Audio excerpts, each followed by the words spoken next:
We can go on killing each other for another 50 or 60 years.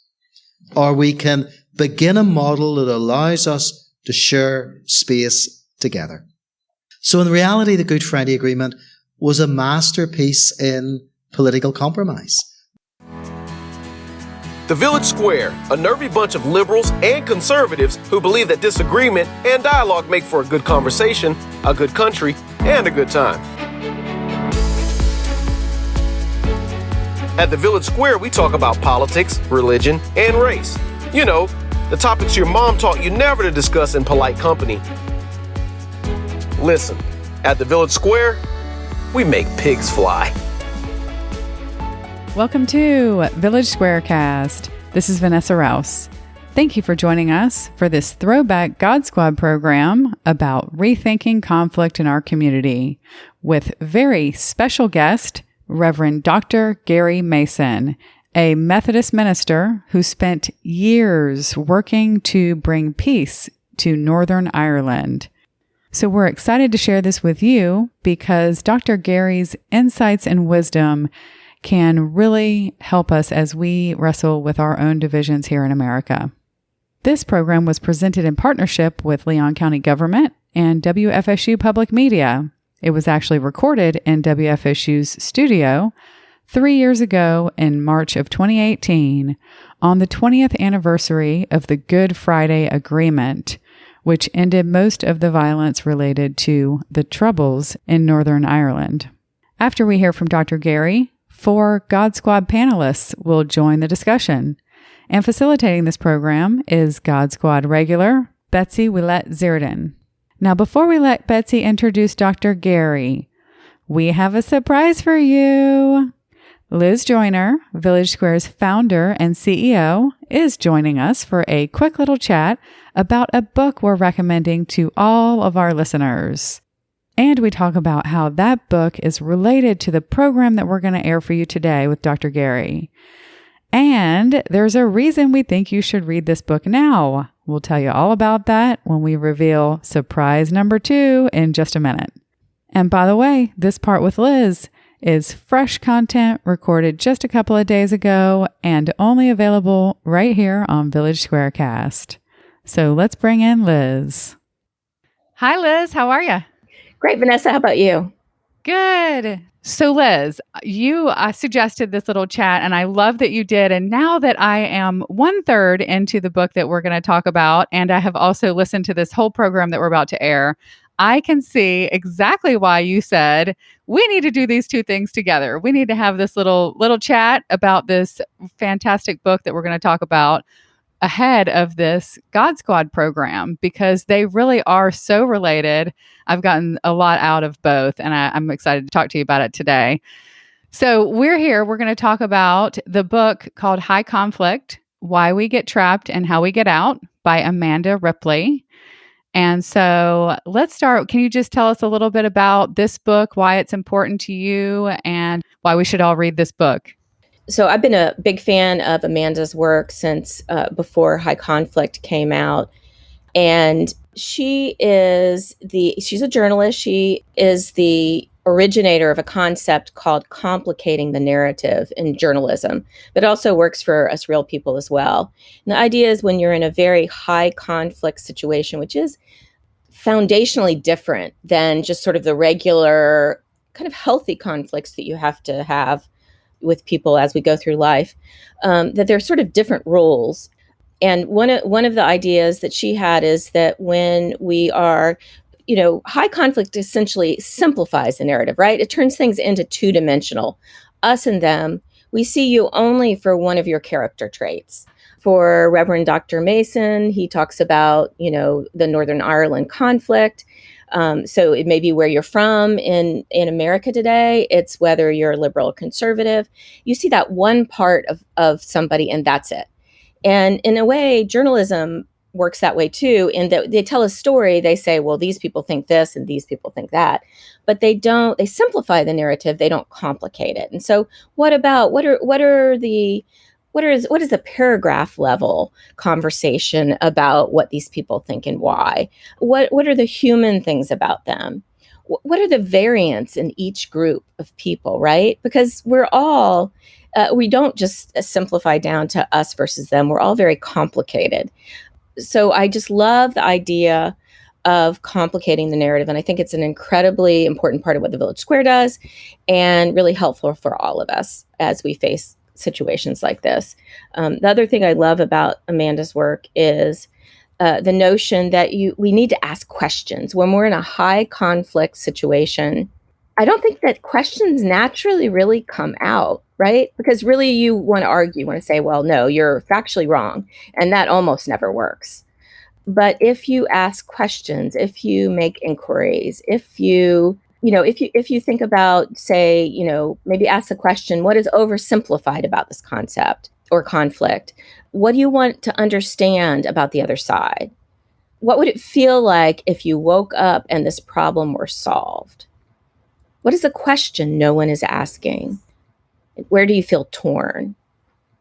And just tell me more, right? So, if you're talking even to a family member who disagrees with you, the idea that you would engage with questions is kind of novel. Right. That is so interesting. It makes so much sense. And especially just the way that she lays it all out there. She just does a fantastic job of explaining how we are this way, why we do the things that we do. And also, how we got into the situation, that we're all feeling with this whole us versus them. It feels like everything is that. And I love how she talks about adversarialism versus unity, and about how our modern systems are set up for adversarialism. It's so interesting. Yeah. It really is. And it's interesting because I think another basic foundation of the way that we operate are sort of Enlightenment values of, the idea that you argue different sides against the other, sort of the debate club model. And there's a lot that's good that comes out of it. But something interesting that we learned from Dr. Mason when he was here 3 years ago, it was very meaningful to have a guest who was very foundational and important in the Good Friday Agreement.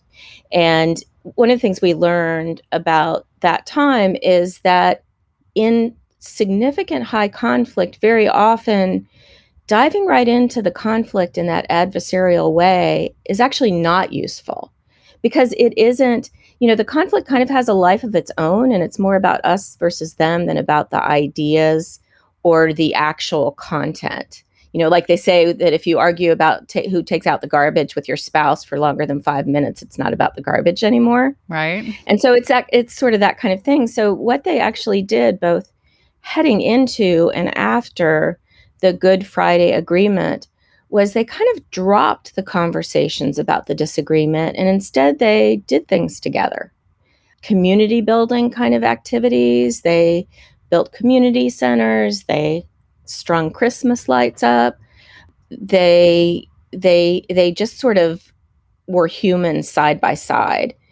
And that's actually one of the, central concepts of how you bridge division, which is that you have a common purpose, and the common purpose can be stringing Christmas lights. And it changes the way that you see the people that you're working beside. Right. It's so important, and it's so different than what we're doing so often these days. And it's interesting when I talk to people about working for you at the Village Square, and, sometimes the gut reaction is like, oh, I don't want to talk about politics. And I'm like, no, it's the opposite of what you're used to. Like, so many of the conversations pretty much, us versus them win. Each side has to win. And this is completely different. And I love how she breaks all that down and shows you a different way. There can be a different path.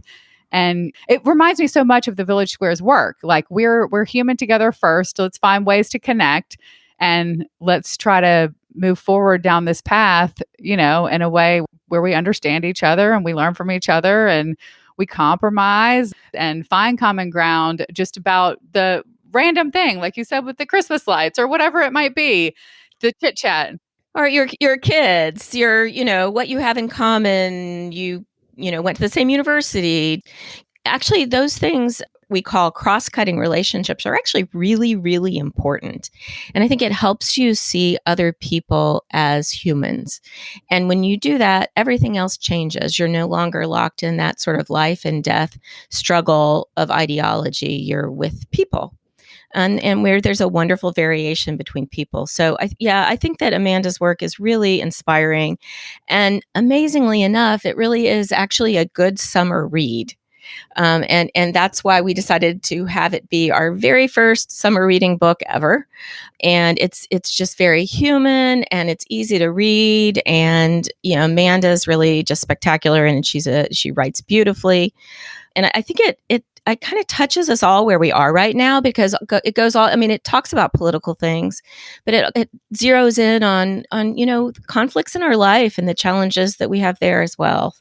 Yes, I love how she works in, kind of follows the stories of particularly one main person, but other things mixed in there.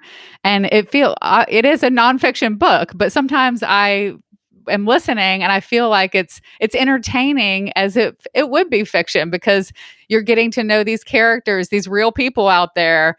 She weaves a story, and the real people are very human and complex, as we all are. Yes. That was remarkable too, that people who are experts in, getting along, finding common ground, mediation, can still get into the trap. And so Indeed. I'll just leave that hanging because it's really fascinating. And it also makes us allows us to let ourselves off the hook a little bit. Like, okay, we're all susceptible to this. Now that I know that, what am I going to do about it? I think that's exactly right. I have a slide that in my presentations that has parentheses that says, if you are human, you do this. And it's really true. And one of the things that also struck me about the visit from Dr. Mason for the podcast that we're about to play is that what he said was a warning to us. So this was 3 years ago. And he said that we in Northern Ireland, who went through what they euphemistically called the Troubles, this is reminding us, what has happened in the United States now is reminding us of what has happened in Northern Ireland. And we know what it looks like when you get into it, and we know how hard it is to get out of it. And, I want to be here. Part of his work is being in the States, talking to groups, warning us about where we're heading. And so, it's such an important time to have this conversation, to try to really rally as a people to get on the better side of this. And I think that Dr. Mason's work and Amanda Ripley's book are extraordinary gifts in getting there. Right. Yes. Oh, I love this program with Dr. Gary. I was, I guess, a young adult. I don't know. I wasn't paying. I knew what was going on in Northern Ireland, but not anything about the details, and certainly no appreciation for what they had to do to get out of it. And I feel like a lot of people of my generation, we really haven't had to do the hard work for our democracy, and so it's easy to take it for granted. And so it was fascinating listening to him, and then also being at this moment where we're incredibly divided and realizing like it's our work to do. We got to dig in and do it. And no one is going to save us from this. I do not think that there's a shortcut. And I think some certain amount of it does involve forgiveness and moving on and making a decision that we are going to, there sort of is no way on the other side, but to see us all as a part of what moves forward. And we don't have to agree. We're not supposed to really agree, but we all have to be some part of it. Right. We all have to see ourselves in our American experiment somewhere. Yes. It's so great. I'm so glad you recommended this book and now recommending it to the whole Village Square audience. And so do we have an exciting announcement that we can share with them about why it's important to read this book over the summer? So we're delighted to announce that Amanda will be joining us for a digital event when we get back to our programming next fall, which will be late August, early September. We don't have the date locked down yet, but we would like everyone listening to make sure that they join us and that they can talk directly with Amanda about this incredible piece of work. I'm so excited. I'm so excited. Most of these programs where you featured authors, I haven't read the book by the time the program gets here. And then I'm all interested, and I'm like, oh, I got to go back and read that. But now I'm like, oh, I get to read it first. And then any questions that I have or just hear more about, her story and writing this and bringing this great work to us. I'm so excited. Yeah, so am I. So with that, should we hear from Dr. Gary? Sounds great to me. Take it from here, Gary. Here's Betsy Willett-Zierden to introduce Reverend Dr. Gary Mason.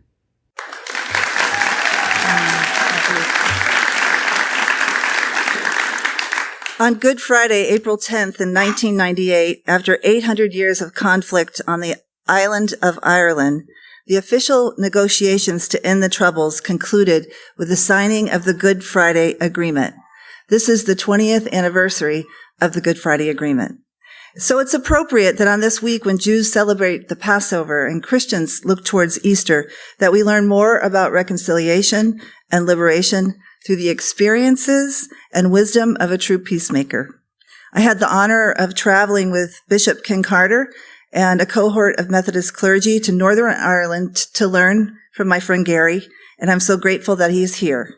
On behalf of the rest of the God Squad and the Village Square, it's my pleasure in just a moment to introduce you to our special guest, the Reverend Dr. Mason. Gary holds a PhD in psychology from the University of Ulster.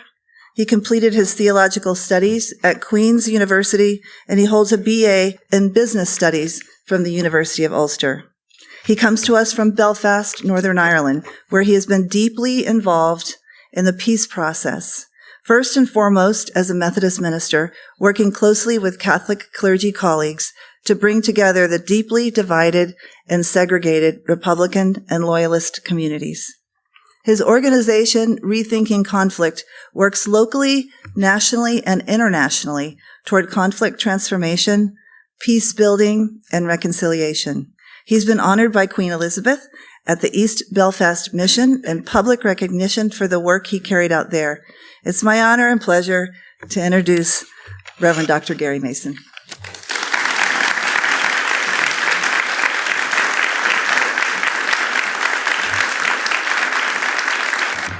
Betsy, thank you for your warm words of welcome. And it's nice to be with you here in Florida. I'm always glad to be here around this time of year and to escape the tail end of those Irish winters. So it's nice to be with you. Today is like a good summer's day in the island of Ireland. I'm a child of conflict. I'm also an adult of conflict. As Betsy alluded to there in her introduction, the painful history of Ireland spills back literally to the 12th century. But the phase that affected my life was from 1969, literally up until the signing of the Good Friday Agreement on Good Friday, 1998. Northern Ireland, population-wise, is an incredibly small place. 1.5 to 1.7 million people. It wouldn't even be categorized as a large American city. But in that 30-year period of our Civil War, or the Troubles as us Irish calls it, we have almost this ability to downplay incredibly difficult events. We had 47,000 injuries, 36,000 shootings, 22,000 armed robberies, 16,000 bombings, almost 4,000 dead, and 30,000 political prisoners. If that had happened in the United States, if I was to extrapolate those figures into your context, over a 30-year period, it would have meant 800,000 dead, more than your Civil War, and 6.4 million political prisoners. So when I'm back home working in my own context, which I do between 6 to 7 months a year, my main role is dealing with the legacy of the past. We're still a very deeply traumatized people, having lived through literally centuries of conflict. The Good Friday Agreement was really a masterpiece in political compromise. Eamon Malley, a well-known journalist back home, described it as a political miracle. The Senator George Mitchell, who chaired those talks, was a master in negotiation, but after the talks were over, he said, I had to sit down. I felt tears welling up in my eyes. I was literally overcome with immense emotion. It's often highlighted that there are really three types of peace process in this world. The first one is Sri Lanka, which really means that the government forces defeat the Tamil Tigers and they bring about peace. I suppose the postscript on the letter you may want to say is, will the sons, daughters, or grandchildren of the Tamil Tigers ever rise again? None of us in this room tonight can answer that question. The second type of peace process is often called the South African peace process, which really allowed colonial regime change at the top. But in reality, still a lot of economic dividend in that peace process needs to take place on the ground. The Good Friday Agreement was described really as a second preference peace process, which simply meant neither of the warring factions totally got their own way. So it was a win-win scenario for all sides. So literally within the Unionist Loyalist community, within the Republican Nationalist community, the kind of protagonists were able to leave the room being able to have got enough in the bag to sell it to their own side. So in reality, it was a masterpiece in compromise. Back home, we often talk about the political peace process versus the social peace process. And I often remind folk, as a colleague of mine, John Brewer, who's a professor in sociology at Queen's University, says that primarily politicians assume that once the deal is done, societal healing automatically follows. And yet, in reality, nothing could be further from the truth. So the social peace process involves people like you, people like me, clergy, academics, NGOs, women's groups, social activists who really are the social glue that hold that peace process together. And in reality, the problem is that so many times that societal healing is either ignored by negotiators in a political peace process, or they assume, as I mentioned, it'll just simply follow automatically after the deal is done. So once the helicopter takes off from the lawn of the White House or Downing Street in London or from Paris or Jerusalem or Ramallah, that peace will automatically bed in. It's a rather naive assumption that once you sort out problematic politics, societal healing will occur. Pretty simply, it doesn't. People often ask me as I travel, Gary, was yours a religious war? And I often remind them, well, in the context that we were not fighting about doctrinal issues, but I often suggest very strongly that what I call a toxic theology or a toxic religion literally watered the fertile soil which allowed people in our context to have a incredibly difficult debate and war over land and identity. And I must say, as a clergy person, sometimes I struggle when the church doesn't own up when it gets it wrong. I often look back and I lead tours in the Middle East and also in Europe, looking at the Holocaust and anti-Semitism. And I often remind people, if you were to look at the second chapter of Mein Kampf, Hitler very clearly says, today I believe I am acting in accordance with the will of the Almighty Creator by defending myself against the Jews. And interestingly, a scholar, and highlighting and deepening this a little bit more, said this. The missionaries of Christianity had said, in effect, you have no right to live among us as Jews.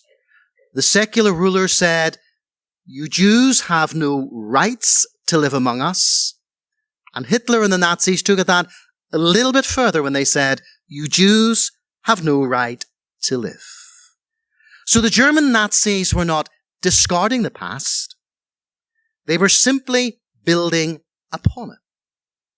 They did not begin a development, they actually completed it. And looking around this room, most of us remember the end of apartheid in the early 1990s. And you don't need me to remind you, it was the Dutch Reformed Church in South Africa that theologically propped up the system of apartheid. So I think it's crucial for those of us who are religious leaders, when the church gets it wrong, to spill into that theological concept called confession and lament, rather than cover up or deny what we have done. It's interestingly, Jonathan Sacks, the former chief rabbi of the British Commonwealth, said this.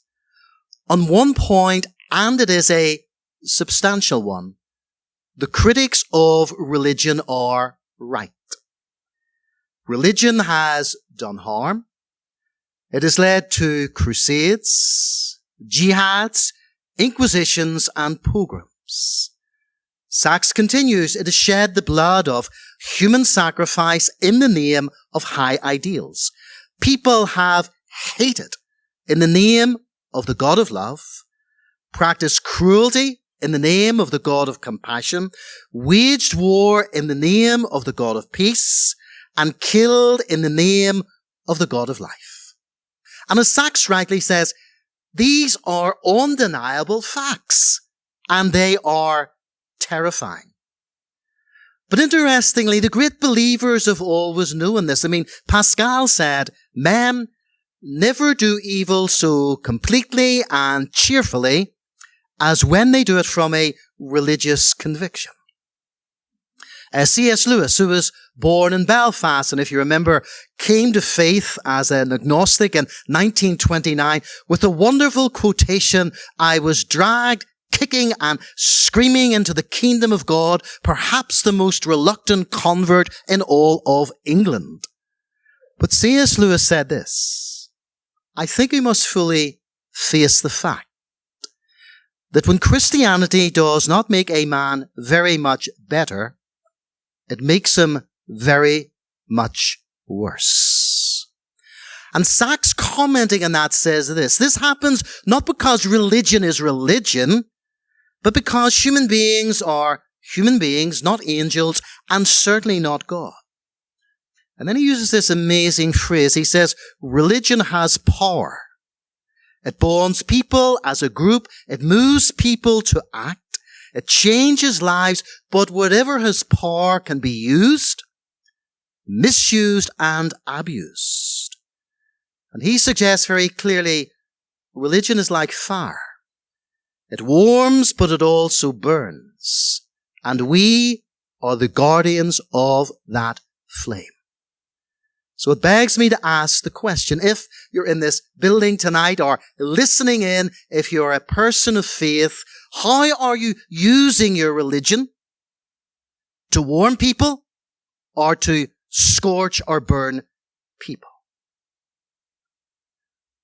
Let me highlight for a moment what I'm calling the power of words. Abraham Joshua Heschel, who was a member walk with Martin Luther King Jr. during the Civil Rights Movement. He was a brilliant Jewish theologian. He said this, it was words, not machines, that created Auschwitz. Okay?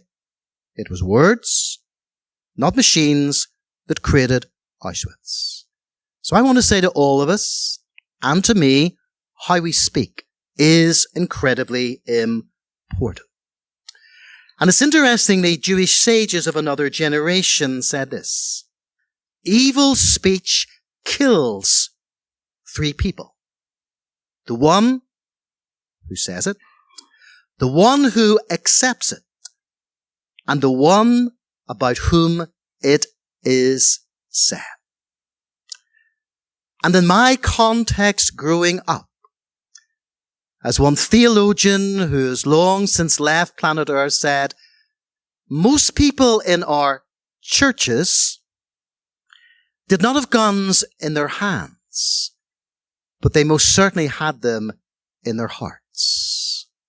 Most people in our churches did not have guns in their hands, but they most certainly had them in their hearts. And Jonathan Sacks, commenting on this whole concept of politics, says, we can see the politics in the West have become more divided, more abrasive, and more extreme. And he talks about, for at least a half a century, we've focused on the market and on the state while ignoring the third dimension that he calls very, very clearly the whole concept of society. And he talks about bringing in a third concept that is called the covenant. So instead of us continually insisting on the state contract or the market contract, he says for those of us who live on this planet, we need a covenant because a covenant is about identity. So social contracts creates a state, but a social covenant creates a society. So a covenant, as all of us know in this building, those of us who are in relationships, those of us who are married, a covenant is about a relationship, not about abrasive politics.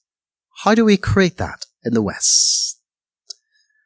Let me highlight just for a moment what I'm calling the power of memory.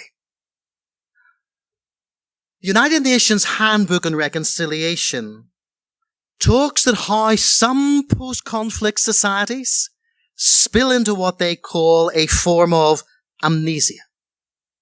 And they suggest that amnesia is the enemy of reconciliation because it refuses victims a public acknowledgement of their pain. It invites offenders to take the path of denial, but it also deprives future generations of the opportunity to understand and learn from the past. But everything I've just said there comes with a very serious health warning. Let me tell you why.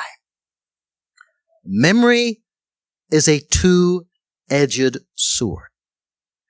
It can play a critical role in making reconciliation sustainable, but it also has the capacity to hinder reconciliation processes. Let me give you an example. A number of years ago, I visited with a friend in Atlanta the cyclorama, which, as many of you know, depicts Sherman's burning of Atlanta. And as I sat through that 360 degrees panoramic view of the city of Atlanta ablaze, I walked out of this theater with my friend, and he turned to me and he said, "Gary, isn't it awful what those damn Yankees did to the city of Atlanta?" And I turned to him and I says, "Michael, tell me, how long ago was that?" And he says, "Around about 150 years. And I said, "And you struggle with us Irish, with our memories going back 800 years. You Americans, you ain't much better." So how do we deal with the whole power of memory? I want to suggest there can be what I'm calling the danger of too much memory.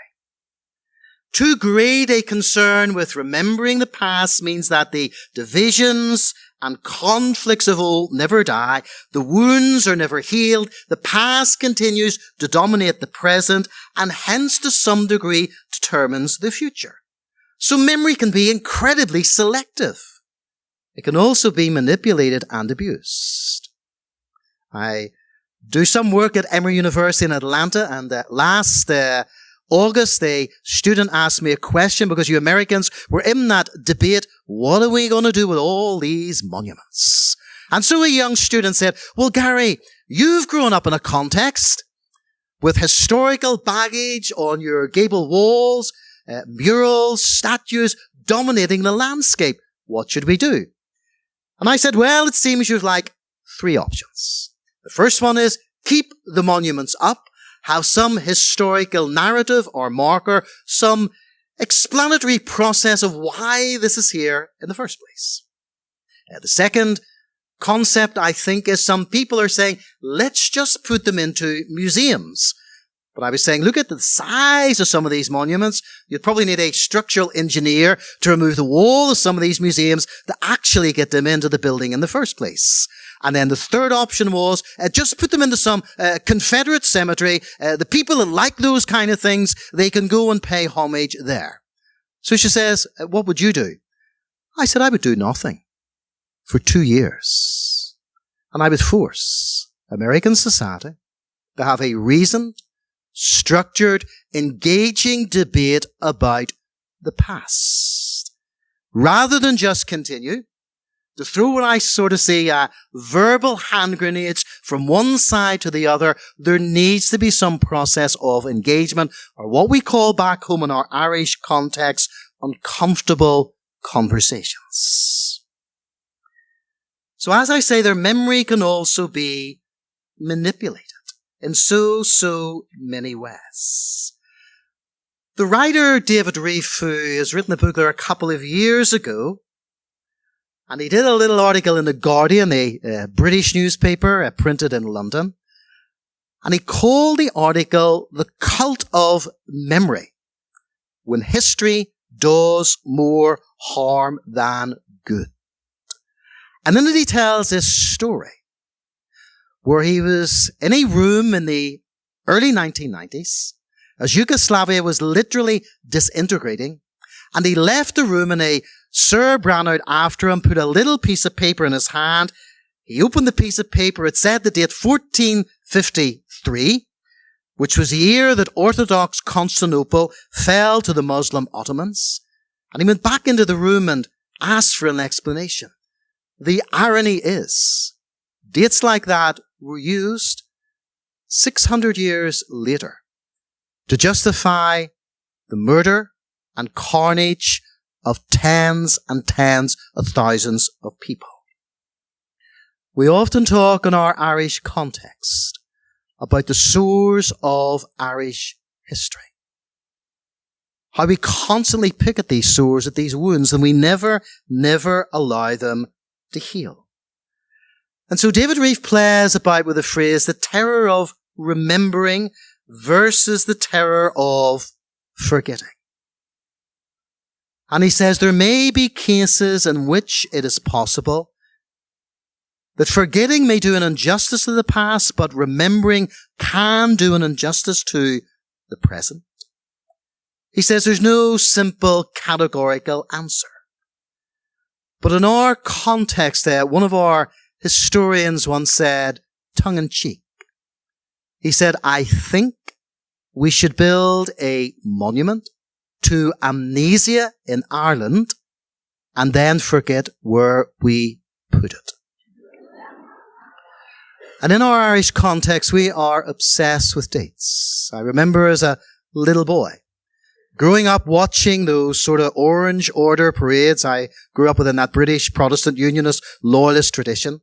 And as a kind of 6-year-old kid, I remember graphically seeing this very colourful banner of Protestants literally up to their necks in water, about to be drowned by Catholics pushed onto the water. As a 6-year-old boy, I mean, psychologically, historically, I didn't understand all the complexities and the ramifications, theologically, psychologically, sociologically, politically around this banner. But it made me realize, can you trust those Catholics? They seem to drown Protestants. But on the other side of the fence, the little Catholic 6-year-old kid, he was also seeing his banners of Oliver Cromwell, the Puritan, the Lord Protector, sweeping through southern Ireland, and his troops ramming spears through the chests of Catholics.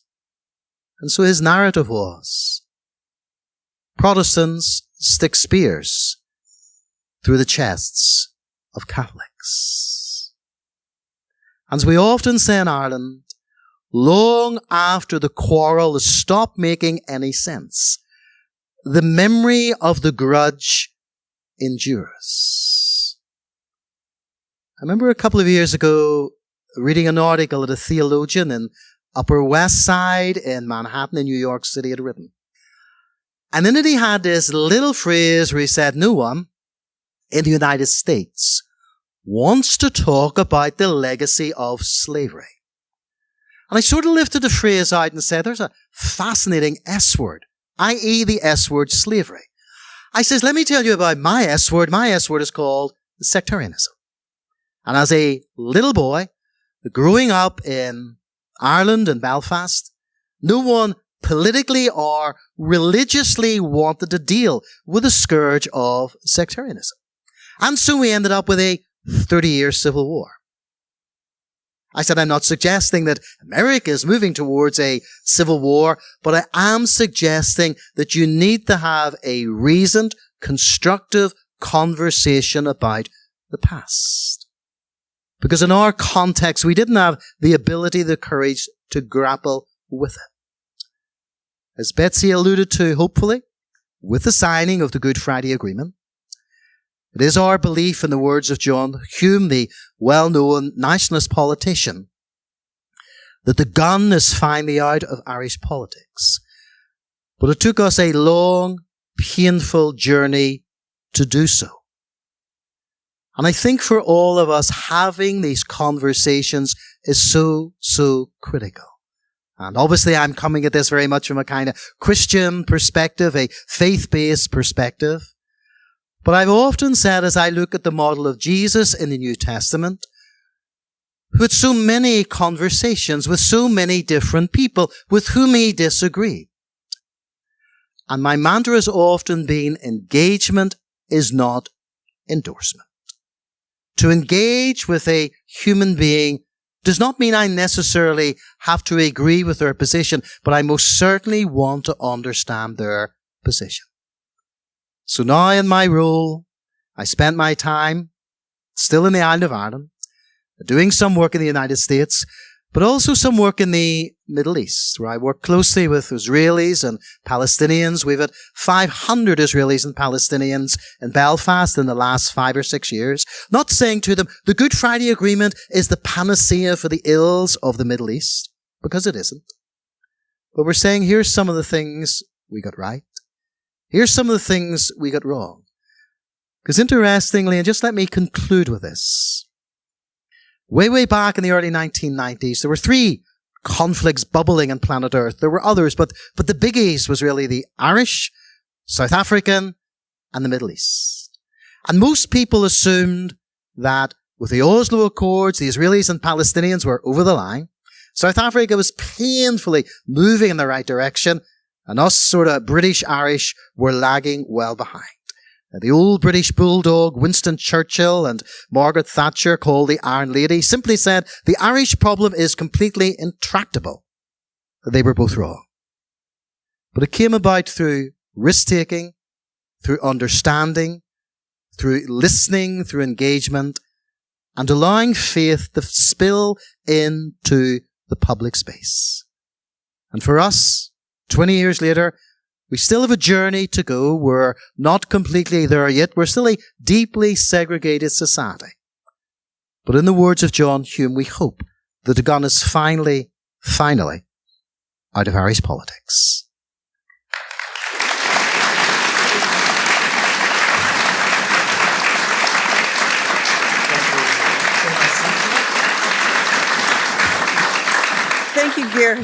Thank you, Gary. It's now my pleasure to introduce my fellow God Squad members and ask them to join us on the stage. First is the co-founder of the God Squad and the Village Square chairman of the board, Rabbi Jack Romberg of Temple Israel.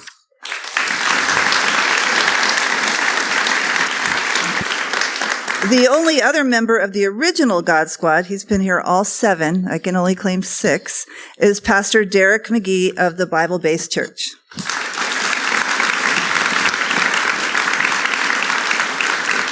And our newest and almost youngest member, First Baptist Church pastor, the Reverend Josh Hall.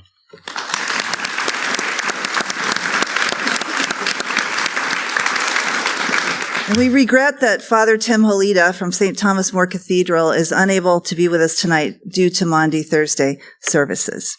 And before I sit down, I'll let Gary begin to speak again to this question. I know you've come many times to America. What has changed since your last visit? What have you noted? Okay.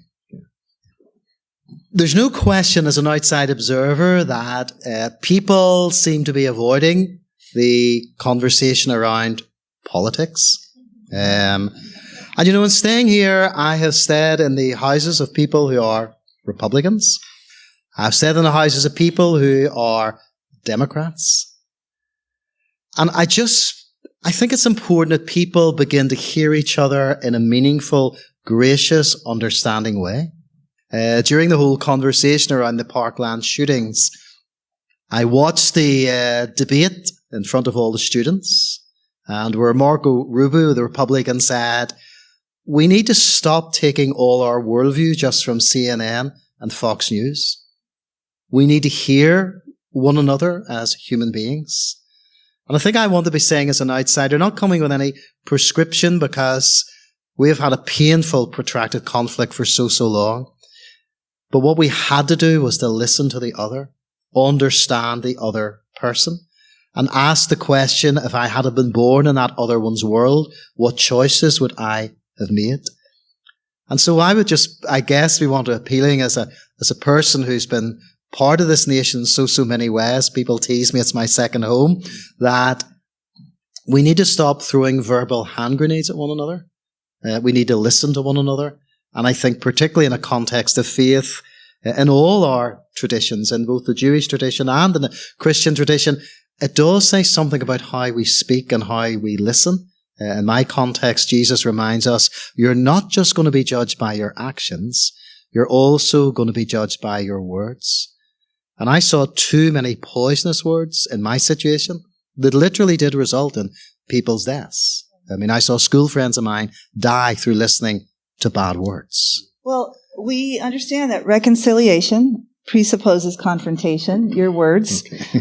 But I think what we often don't do is understand the importance of the confrontations that we have within our own groups. So I'd like to ask the God Squad to consider, how well are you doing in your own congregations talking about differing opinions?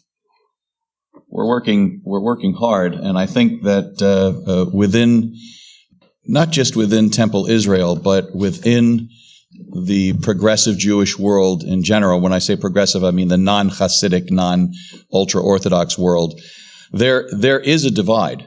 There is a definite group that is very dedicated to the current political leadership, and then there is a group that's very opposed, and it is difficult to try and bring them together.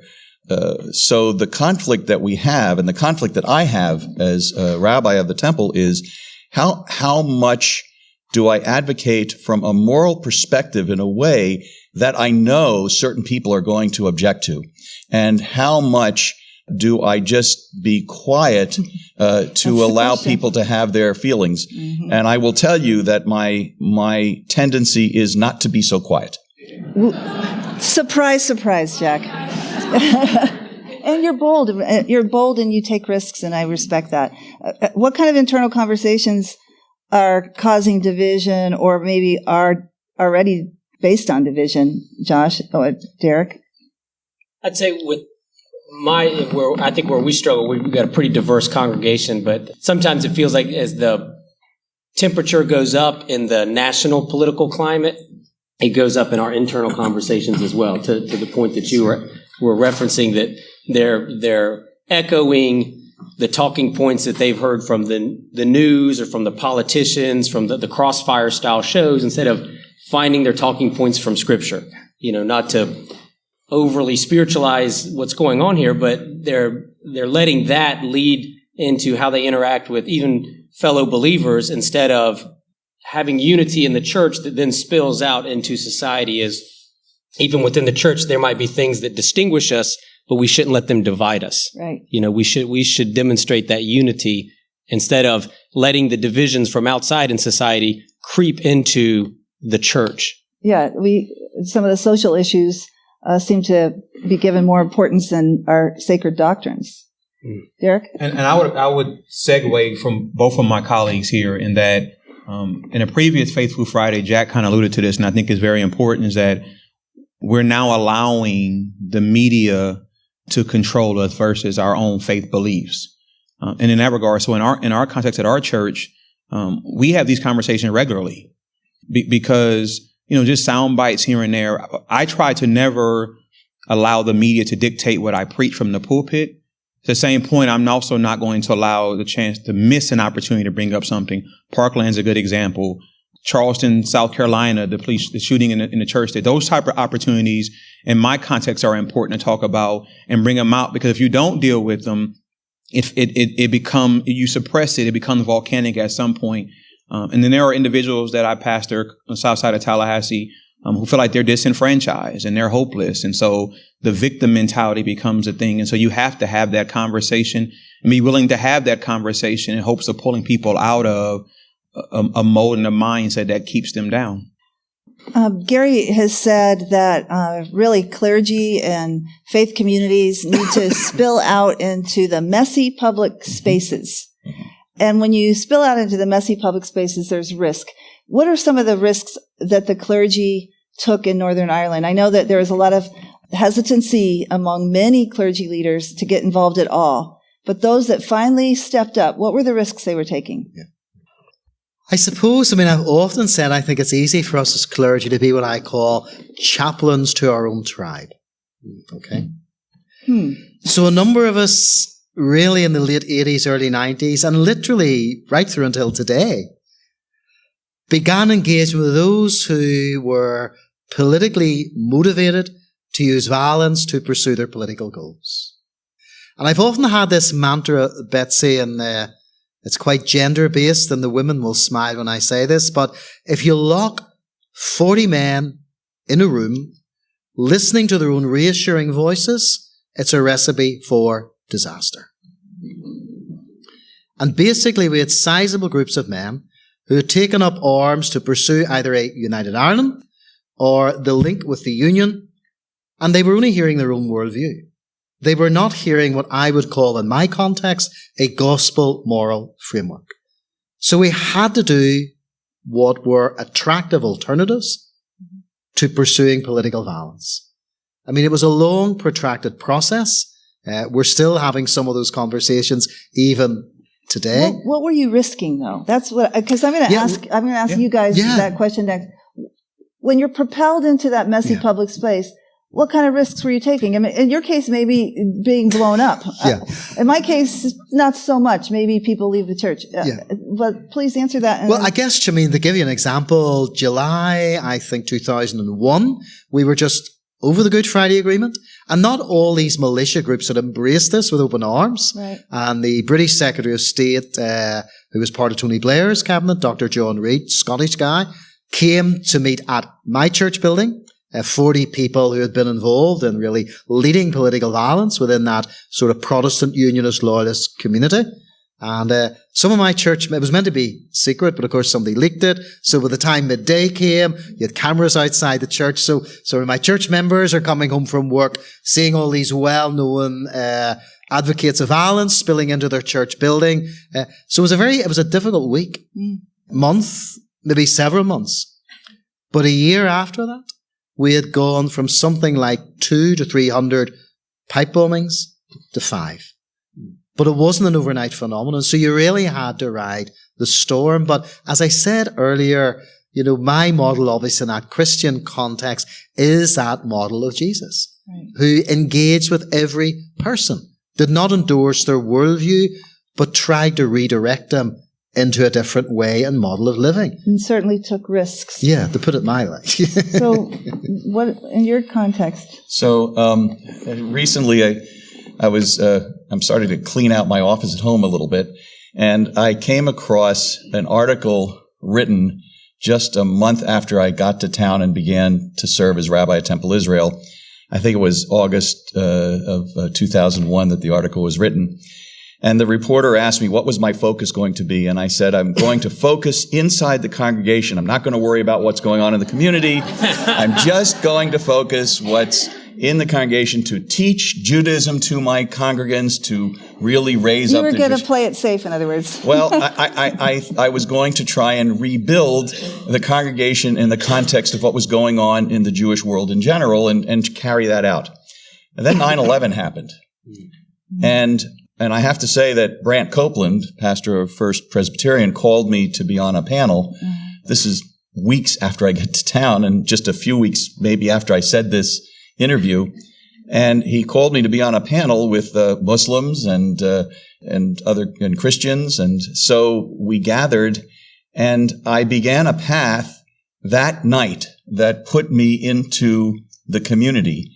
And so the risk, I guess, was, did I really fulfill what I promised my congregation I was going to do?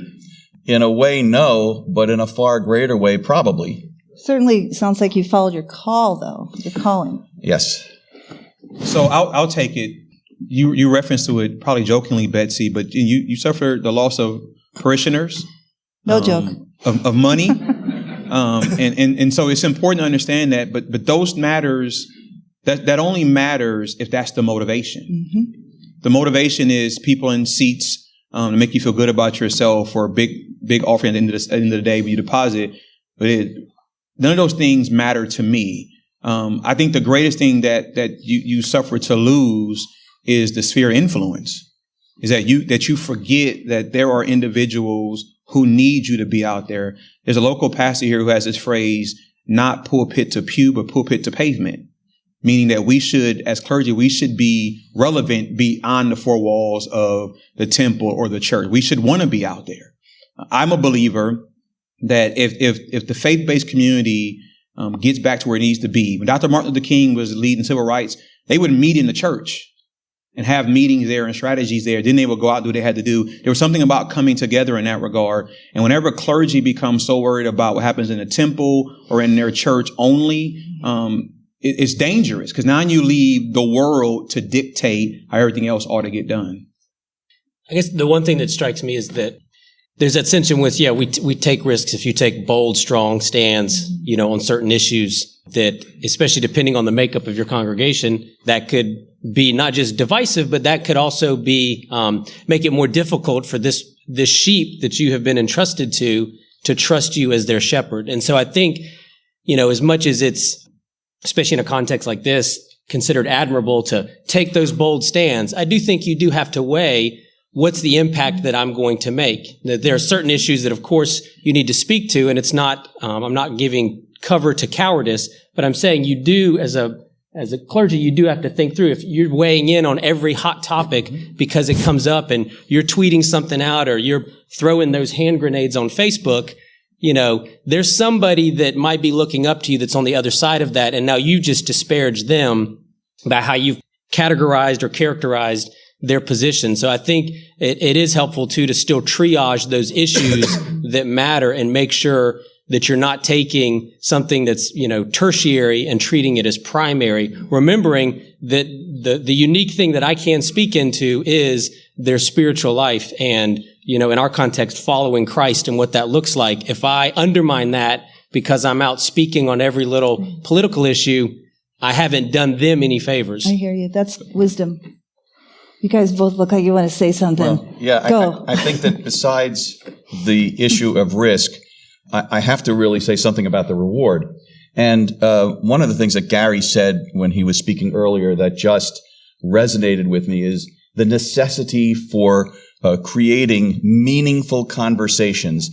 And what is one of the rewards that I feel? Well, I'm sitting next to a dear friend, Derek, who is one of the rewards that I've gotten. And just earlier today, Derek and I were having a conversation about how we have to push forward a meaningful conversation about race, because we had this program at your church a few weeks back, but both of us felt, and I don't mean to speak for you, Derek, you'll speak for yourself, but both of us, I think, felt that it didn't go far enough. That there are things that were left unsaid and things that have to be discussed and things that have to be put out. Mm-hmm. And the benefit is the relationships that we have now formed between not just us, but also with Father Tim, is the opportunity that we can get out there and we can start to have these conversations and we can model these conversations and be blunt and honest with how difficult they are. All right.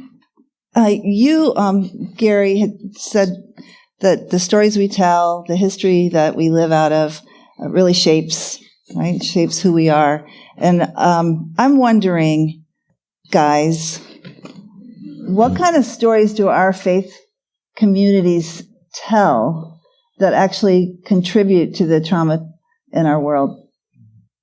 Can you own something from your theological background? Betsy, it's something I do this lecture sometimes in the United States called When the Curtains Are Closed.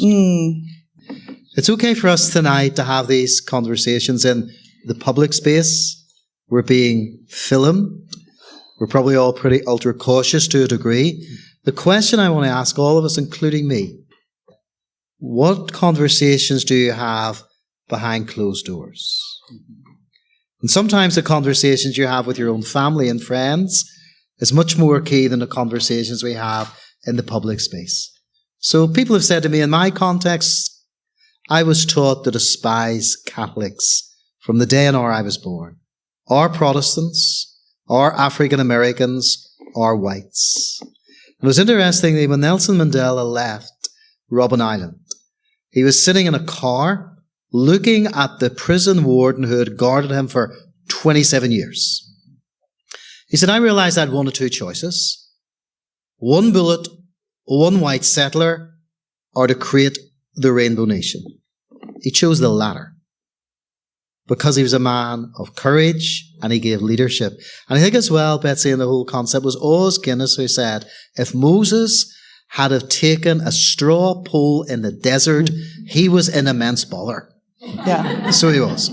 So we need to lead as well. Right. Penciling in, what Josh has said there as well. We don't want to be reckless people getting involved in every chaotic mess. That some of it that's going to pass by tomorrow. Mm-hmm. But what I call long-term prophetic issues within our Jewish and Christian tradition, we need to wrestle with those. Well, one of the stories that we tell in the mainline denominations is that we are part of the heroic effort that took place during the civil rights movement. And while I think that that's true of many of our churches, I also think it's been sort of a place of comfort that we lean on rather than having it propel us forward. So that's what I'm talking about. What kind of stories might you be telling yourselves that are actually hindering you from leading your congregations into a new space of greater reconciliation and conversation? I'm not thinking of any, so I must like them all. Okay. That's all right. You may not have any. No, I'm sure we do. I think we've all got blinders. What does the Black Church say? That's not helpful to themselves. I mean, to themselves, I think it's the mindset of disenfranchisement that, less than and things of that nature. I think the biggest thing, honestly, that's being said is really more within Christendom than it is outside of it. I'll give you a great example. And so we're having a frank conversation here, but there are things that occur in the political spectrum that the president talks a lot about, make America great again. And that's the catchphrase now. But if you talk to any Black American, the question then asks is, when was it ever great for us? And so in that regard, those conversations that are had that I guess would hold us back is the inability to forward think, to be futuristic and realize that the gospel that I believe in actually includes us in it, not excludes us out of it. Okay. There's definitely a storyline in my world, in the Jewish world. And of course, everybody here knows it. It's the story of the Holocaust and the story of anti-Semitism through the centuries. There's nothing untrue about it. But when we have discussions and lessons about the Holocaust, what sometimes happens in my world in the wrong direction is the focus becomes strictly on this can never happen again to us. Mm-hmm. It needs to also be, yes, it can never happen again to us, but we have to be willing to put ourselves forward to make sure that what we're learning about our past and the oppression is not going to happen to anybody else. That's the hang-up with conversations in the Jewish world on the Holocaust. the tipping point. We talked briefly earlier today about the tipping point, and Gary, you used a phrase. If you could share that, and then maybe help us understand how you move past that, like how you push it over. Yeah. I suppose for us, the early 1990s were quite critical in a sense because there were a lot of back channels happening. Also, the role of the American administration and leading up to the Good Friday Agreement was crucial. But we had the phrase that was coined was a mutually hurting stalemate. Okay? So everyone in the island of Ireland, particularly in Northern Ireland, were realizing, look, violence is not going to succeed. There was still a number wanted to move that forward and believe it could, but the British Army weren't going to defeat the IRA were not going to defeat the British Army, the loyalist groupings were not going to defeat the IRA. So there really was a kind of tipping point, to use your phraseology there, Betsy, where we can go on killing each other for another 50 or 60 years. Or we can begin a model that allows us to share space together. So in reality, the Good Friday Agreement was a masterpiece in political compromise. No one felt humiliated.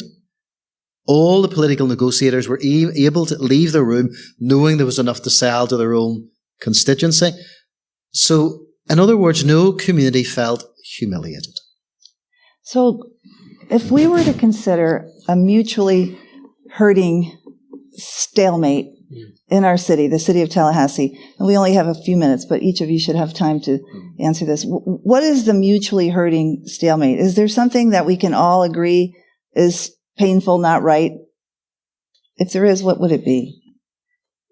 It's economic segregation and still too much racial segregation. I would say poverty. Too many children going to school hungry and going to bed hungry, and the appearance that we just don't care. Don't disagree with this. I'm trying to think of something that likens to what Gary was saying, where you've got opposing forces and neither of them's winning, and they both eventually realize if we continue this way, we're just worse off, and we've just wasted 20 or 30 more years. And to that regard, nothing, because I don't know that anyone feels like they're on the pro-poverty side, but there are forces that aren't helping and those that are trying to, but it's harder to think of one that it just feels as, clearly drawn lines where neither wants to budge, at least locally. I was thinking of the people coming around, the Parkland students, mothers and families that have experienced gun violence, and the movement that kind of was created around that mutual pain that they had received in different ways in different places. Mm-hmm. Well, if we were to create a new social contract in 2 minutes, what would that look like? Who wants to answer? We'll let you. Come on, you got 2 minutes. Betsy, I mentioned that article that I'd read in Christianity Today a few weeks ago. It's been a mainstream sort of evangelical magazine in the States, and the writer was saying the state of our politics reflects the state of our souls. So I just think we need to hear that. The other thing I would say is, don't let the temporal dictate the eternal. Beautiful. Okay? Politics is important. I thank God for many politicians that took risks, but I still want to say in my faith context, this stuff is temporal. There is an eternal dynamic as well that I still, old A.W. Tozer, the evangelical mystic there who pastored the People's Church in Toronto, once said, Lord, keep me eternity conscious. Mm-hmm. So let's take a long view in this as well. Mm-hmm. This is it's a long process as we live on this planet, trying to reshape it for the better. So for Christians, we lean into the kingdom of God. And you have a phrase, is it tikkun olam? Tikkun olam, repair of the world. And I would just add on to what Gary said, which I think is beautifully said, add to that, and let's lessen the focus on self and increase the focus on our community. Right. I think we're done. Thank you to our God Squad and to all of you for joining us for the broadcast of the Village Square God Squad at Night event. So on behalf of the God Squad, the Village Square, Leon County, and WFSU, thank you again for joining us, and good night.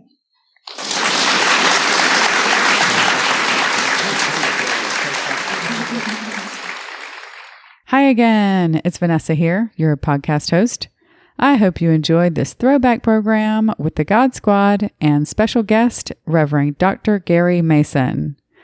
Thanks to all of them for participating and sharing their wisdom with us. If you'd like more of this fantastic program, you can actually watch the Q&A that took place with the audience right after the panel discussion. It's in WFSU's video archives, and we have a direct link to that on our show notes page for this episode at villagesquare.us/SquareCast.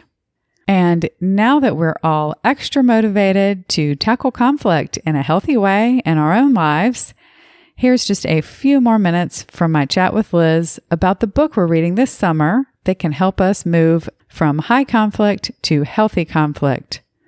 Remember, the book is called High Conflict: Why We Get Trapped and How We Get Out by Amanda Ripley. And so here we are, jumping into the chat with Liz, where I'm sharing about one of the people featured in the book, Gary Friedman. I will tell you one other thing I noticed that I just thought was interesting was the principles of unity that Gary Friedman introduced when he started leading was it a town council, city council, whatever it was. And he introduced those principles of unity, which remind me of the Village Square's table rules. It's like, this is how we talk to each other. And it is just another reminder that these conversations can be had, but to make them work, they have to be intentional, and you have to plan out how you're going to get through the tough stuff. Yeah, I think so. It's funny that we get a bunch of requests for our local color rules. And they must feel kind of fresh or something, but actually one of the first rules in everything we do is the goal isn't to agree, it's to disagree and keep talking. And I think that's something that we kind of lose sight of. It isn't, we actually really are supposed to agree. If you think of just the whole world as being this giant elephant, we've got our hands on different parts of the elephant. We're talking about different things and thinking about different things. And that will continue forever, right? Yeah. That's not going to go away. And that's, kind of the beauty and the challenge of a democracy. And, then we sort of negotiate how we feel like we can move forward together, and we learn things from people we don't agree with. I wouldn't trade anything for the years that I have spent stretching out of my political comfort zone. And I actually still believe most of the things policy-wise that I did at the very beginning. I just have a much more dimensional understanding of them. And I empathize with people who don't agree with my politics because I see what they're talking about. Right. And look, you've complicated the narrative. Yeah, that's exactly what that is. And if you talk to people and listen to people, you don't even have to know the term or what you're doing. It's just natural. Right. Because we are much more complex. We have this tendency to not be seeing ourselves as full people, whole people. I have this great quote. I have a great quote about questions first. And it's from John O'Donohue, Walking on the Pastures of Wonder. One of the most exciting and energetic forms of thought is the question. I always think that the question is like a lantern. It illuminates new landscapes and new areas as it moves. And then another quote that I have that I just love. So this is my favorite quote on complicating the narrative. It's from Maria Popova, who writes the newsletter Brain Pickings, and you can sign up to get it delivered to your inbox on Sundays. To reclaim the beauty of the multitudes we each contain, we must break free of the prison of our fragments and meet one another as whole persons, full of wonder, unblunted by identity, template, and expectation. Oh, wow. Yeah, maybe to simplify, make our view of things simple, we see people so two-dimensionally, if even that.